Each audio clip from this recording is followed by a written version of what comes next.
బయలు వెళ్ళేది ఒక మనిషిని అపవిత్రపరుస్తుంది. అంటే ఇంట్లో నుండి బయటకు వస్తుంది. అది ఒక మనిషిని ఏం చేసింది? అపవిత్రపరుస్తుంది. అంటే ఒక రకంగా చనిపోయే స్థితికి తీసుకెళ్ళి. అసలు ఏంటి అది? ఏం తీసుకెళ్ళింది? మనందరి నుంచి అప్పుడుగా ఏమో ఖర్చులు వస్తాయి. మనందరి నుంచి వస్తాయా? కొన్ని బాంబులు వస్తాయా? చెప్పండి, ఏమొస్తాయి? ఇంకా బాంబులు వస్తాయా? ఏమైనా వస్తాయి. ఇంకా నుంచి బాంబులు రావు కదా. మన ఏం కత్తులు లేవు, ఏం లేవు. కానీ మనిషిని ఏం చేస్తుందంట? పవిత్రపరుస్తుంది. బాధ పెట్టి దొంగదీసి అసలు ఏంటంటే అనేది ఈరోజు మనం స్టోరీలో చూద్దాం. సరేనా? అయితే యేసుక్రీస్తు ప్రభువారు యొక్క శిష్యులు ఎంతమంది? 25 మంది శిష్యులు. అనేది ఎప్పటివారు మీకు?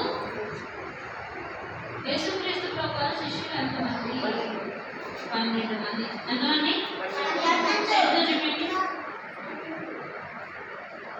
ఎంతమంది? 10 మంది 12 మంది. అయితే వీళ్ళందరూ కలిసి యేసుక్రీస్తు ప్రభువారు అలాగే వాళ్ళ శిష్యులు అందరూ కలిసి వచ్చి కూర్చున్నారు. దేనికి? భోజనం చేయడం. దీనికోసం భోజనం చేయడానికి వచ్చి కూర్చున్నారు. కూర్చుంటే ఈ శిష్యులు ఎవరు కూడా చేతులు కట్టుకోలేదు. అన్నదేమో చేతులు కట్టుకుంటారా? కట్టుకుంటారు. మీరు కట్టుకుంటారా? కట్టుకోరా? ఎవరు కట్టుకోరు? చేతులు కట్టండి. లేకపోతే ఎందుకు విషయం ఉంటుంది కదా, అందరూ ఇచ్చేటాల వైపు. అయితే వీళ్ళు ఏం చేసేవాళ్ళు కాదు శిష్యులు. చేతులు కడుక్కునేవాళ్ళ? కడుక్కోరా? కడుక్కునేవాళ్ళు కాదు. జస్ట్ ప్లేట్లో ఏమైనా నీళ్ళు జల్లుకుంటారు అంతే. చెయ్యి మాత్రం కడగ. అయితే అక్కడ ఉన్నటువంటి హెడ్ ఉంటారు కదా, కొంతమంది సర్దుకైనా పరిసయులని శాస్త్రులని, వీళ్ళందరూ ఊరికి హెడ్. వాళ్ళు చూసి నీళ్ళ యేసుక్రీస్తు ప్రభువారి శిష్యులు తినేటప్పుడు తినే ముందు చేతులు కడుక్కోవాలని పురాతన కాలం నుంచి ఉంది ఆచారం. ఎప్పుడు పురాతన కాలం నుంచి ఉంది. చేతులు కడుక్కొని ఆహారం తినాలి. వీళ్ళకి తెలీదా మాత్రం? ఈ పారంపర్యాచారం వీళ్ళకి తెలీదా? ఎందుకు ఇట్లా తింటున్నారు వీళ్ళు అని యేసయ్యని ప్రశ్నించారు. ఎవరిని ప్రశ్నించారు? యేసయ్యని ప్రశ్నించారు. ఎందుకు మీ వాళ్ళు ఇలా ఉన్నారు అంటే, ఇప్పుడు యేసుక్రీస్తు ప్రభువారు మాట అన్నారు. ఏమని? ఈ మనుష్యులు పెదవులతో నన్ను ఘనపరచుతున్నారు కానీ హృదయం నాకు దూరంగా ఉంది. అంటే ఏం చేస్తారంట? నోటితో మాత్రం యేసయ్య మీకు వందనాలు, యేసయ్య నన్ను ఇక్కడ తీసుకొచ్చే వందనాలయ్యా, యేసయ్య సండే స్కూల్ తీసుకొచ్చే వందనాలయ్యా అని చెప్తారంటే నోటితో. కానీ అది హార్ట్ఫుల్గా చెప్పరు. అంటే హార్ట్ అంటే హృదయంలో నుంచి రాదు ఆ మాట, నోట్లో అప్పటికప్పుడు వస్తుంది అంతే. అలా కనపరిస్తే దేవుడికి వెళ్తుంది ఆ ప్రార్థన. మీరు హృదయపూర్వకంగా చేస్తేనే దేవుడికి వెళ్తుంది, లేదంటే ఆ ప్రార్థన దేవుడికి వెళ్ళదు.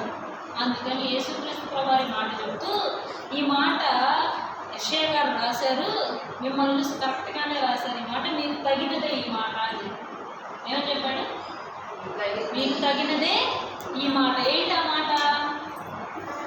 మనుషులు దేనితో కనపరుస్తారంట? దేనితో? పెదవులు. దేంతో? పెదవులతో కనపరుస్తారు కానీ దేంతో కనపరచరు? దేంతో? హృదయంతో కనపరుస్తారు. అంటే పేరుకి ఏదో గొప్ప కట్ల నోట్లోంచి పలుకుతారు దేవుడి మాటలు కానీ ప్రార్థన చేయడం, అంతేగాని హృదయంలో నుంచి మాట మాత్రం రాదు. ఇట్లాంటి జనాలు మీరు అని చెప్పి యేసుక్రీస్తు ప్రభువారు చెప్తూ మాట్లాడారు. మీరు దేవుడి వాక్యం పక్కన పెడతారు. ఏం చేస్తారంటే ఆ పరిచయులు కానీ శాస్త్రులు కానీ ఎప్పుడు వాళ్ళందరూ ఏం చేస్తారంటే దేవుడి మాటని ఏం చేస్తారు? పక్కన పెడతారు. పురాతన కాలం నుంచి ఆచారాలు తెలుసారు, ఆ ఆచారాలన్నీ పాటిస్తారు. అసలు ఏమి పాటించాల్సింది? దేవుడి ఆజ్ఞలు పాటించాలి, అంతే కదా. దేవుడు చెప్పిన మాటలు వినాలి. వీళ్ళు ఏం చేస్తారు? దేవుడి మాటలు పక్కన పెట్టేసి పురాతన కాలంలో తాతల కాలంలో చెప్పినటువంటి పారంపర్యాచారాన్ని ఖచ్చితంగా పాటిస్తారు. అంటే ఎవరికి వీళ్ళు వాల్యూ ఇవ్వట్లేదు? ఎవరికి ఇవ్వట్లేదు? దేవుడికి ఇవ్వట్ల. మనుషులుగా పుట్టిన వాళ్ళు ఆచారం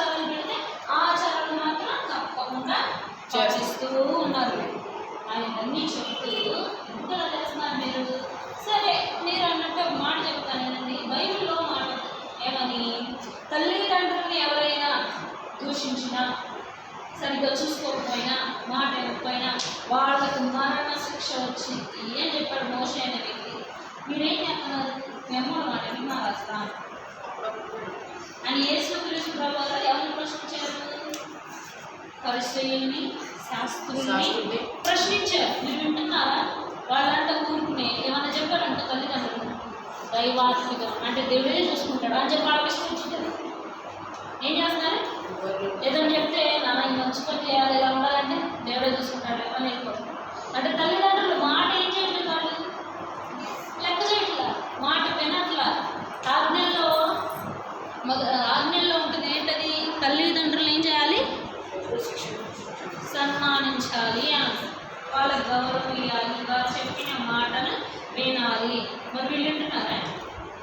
ఈ పరిచయంలో వాళ్ళు వింటున్నారా? తల్లిదండ్రుల మాట వింటున్నారా? వినట్లా. కానీ ఏ ఆచారాలు ఖచ్చితంగా పాటిస్తున్నారు వీళ్ళు?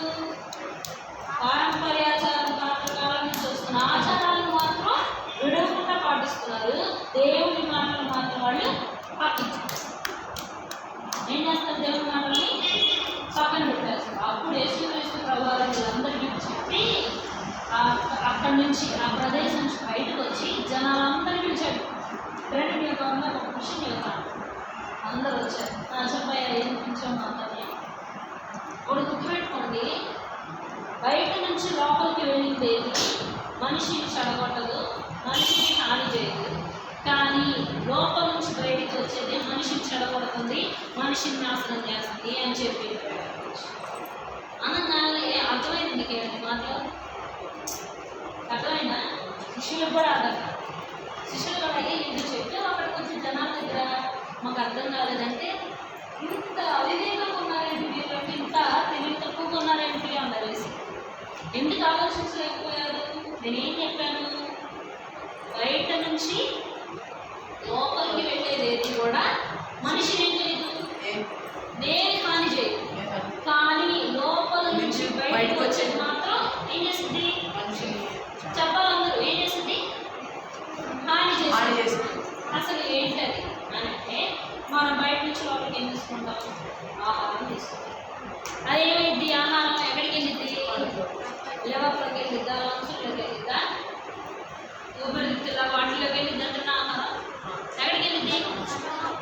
స్టమక్లోకి వెళ్తుంది కదా, పొట్టలోకి. అంతే, అది భూమిలోకి వెళ్ళిపోయి వెళ్ళిపోతుంది.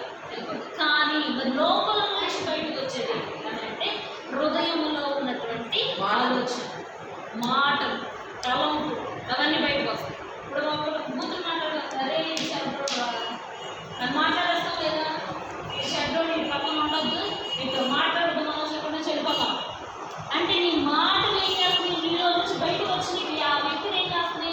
చెడ్డోడై ఉండొచ్చు, బూతులు మాట్లాడేవాడై ఉండొచ్చు, అయినా కూడా నువ్వు ప్రేమతో తనతో మాట్లాడాలి నార్మల్. అంతేగాని నువ్వు దూరం పెట్టేసి తనకేమనిపించింది ఆ మాటలు విన్నాక, చదువున్నా అమ్మో నేను ఎవరితో మాట్లాడలేదు అని చెప్పి తను ఏదో ఆలోచించుకుని ఇంకెక్కడితో కలపడదు, తను అక్కడే ఉంటాడు ఆడుకోకుండా, అట్లా వెళ్ళిపోతారనమాట. కాబట్టి హృదయంలో నుంచి వచ్చే మాట మనిషిని ఎంతవరకు తీసుకెళ్ళింది? చనిపోయేంత వరకు తీసుకెళ్ళి. ఎందుకు బ్రతుకున్నావు, పోరాలి, వెళ్ళిపో అంటే పొరపాటు మాట్లాడాలనుకోకటి బాధిస్తే చనిపోతుంది. అంటే దేని ద్వారా చనిపోతాడు? హృదయంలో నుంచి వచ్చిన మాట. ఆ మాట ఏం చేస్తుంది? మనిషిని నరకానికి గురి చేస్తుంది. అంటే ఆ మనిషి సరిగ్గా ఉండలేడు. నేను ఒకరికి పర్టికులర్గా చెప్పాను అనుకో, నువ్వే మాట కథ, నువ్వే కథ సరిగ్గా అంటే నీ అందరూ ఎలా చూస్తారు? కానీ నేను ఇంట్లో అంటాడు అని చూస్తారు. కానీ ఏమనిపిస్తుంది అప్పుడు? అరే అందరు నా ఎంటే చూశారు అంటే నా హృదయంలో నుంచి వచ్చిన మాట నాకు ఏమనిపించింది? బాధ అనిపించింది. ఆ యొక్క మాట కానీ, కఠినంగా మాట్లాడేది కానీ, అలా కోపంగా కుళ్ళుతో మాట్లాడేవి కానీ, ఇవన్నీ కూడా మనిషిని ఏం చేస్తాయి అంట? అపవిత్రం పరుస్తుంది. ఏం చేస్తాయి? అపవిత్ర పరుస్తుంది. ఒక మనిషికి హాని కలిగి చేస్తాయి. కాబట్టి ఎప్పటికీ కూడా లోపల హృదయంలో నుంచి వచ్చే మాటే బయట నుంచి లోపలికి పెట్టేది ఏ హాని మనకి చేయదు. మన లోపల నుంచి బయటకు వచ్చేటువంటి మాటే ఏం చేస్తుంది? మనిషిని హాని చేస్తుంది. ఇప్పుడు మీరు ఎన్నిసార్లు మేము పని చేస్తే చేయకుండా బాధ పెట్టుకుంటారు.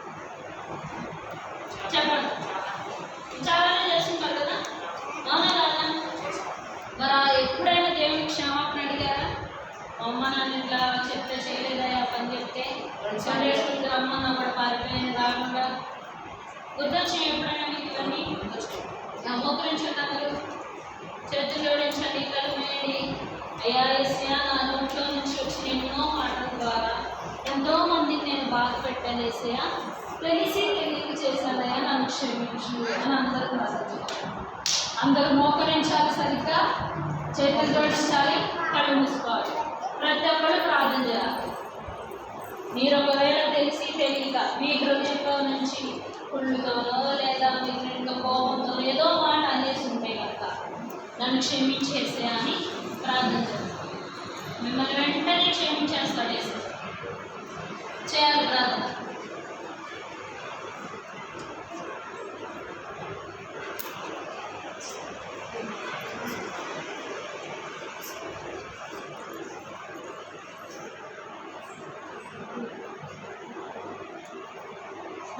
ప్రార్థన చేయాలి. యేసే వింటున్నాడు మీ ప్రార్థన.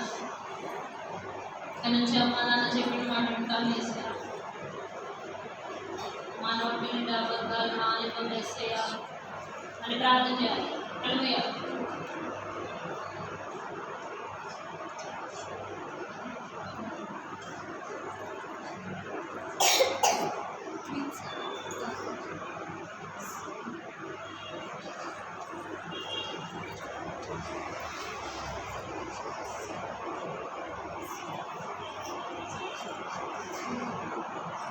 ఇక్కడ నుంచి సండే స్కూల్కి సమయానికి వస్తాం యేసయ్యా. చేయాలి ప్రార్థన.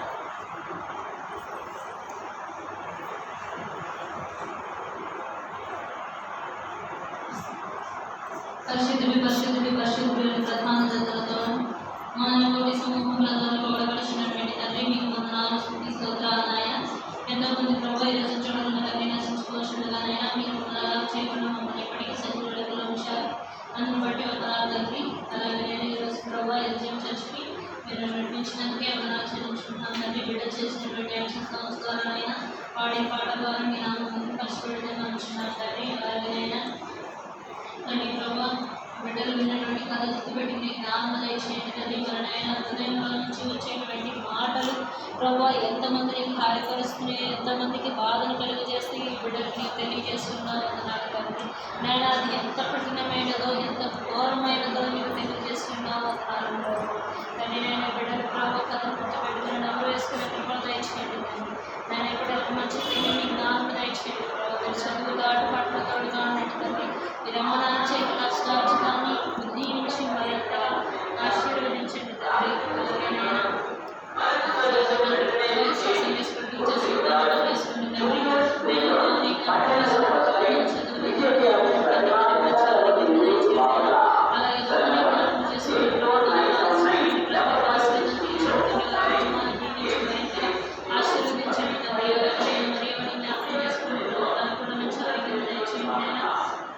చేసేటువంటి ప్రతి పనిలో మీరు తోడుగా ఉండండి తండ్రి. అలాగే నేను స్త్రీలను జ్ఞాపకం చేసుకుంటారు. అప్పుడు చదువులో కూడా మీరు తోడుగా ఉండండి తండ్రి. జ్ఞాపక శక్తిని దయచేయండి తండ్రి. ఆలోచన శక్తిని దయచేయండి నాయన తండ్రి. ప్రభు మీరందరూ కూడా తండ్రి మీ యొక్క సేవకు ప్రభు ఎంత ఆసక్తితో వచ్చి ఉన్నారు ప్రభు. నేను ఈ నలుగురు సందేశం చేసిన నేను దీవించి నేను వారి జీవితాలు ఒక వెలుగులు నింపుకొని కోరుకుంటున్నాను. ఎస్సీ నాయన చిన్న ప్రార్థన మీ పాదాలు చదువు చేర్చుకోమని నా బిడ్డలు నా రక్షకుడైన యేసుక్రీస్తు పరిశుద్ధ నామములో ప్రార్థన చేసి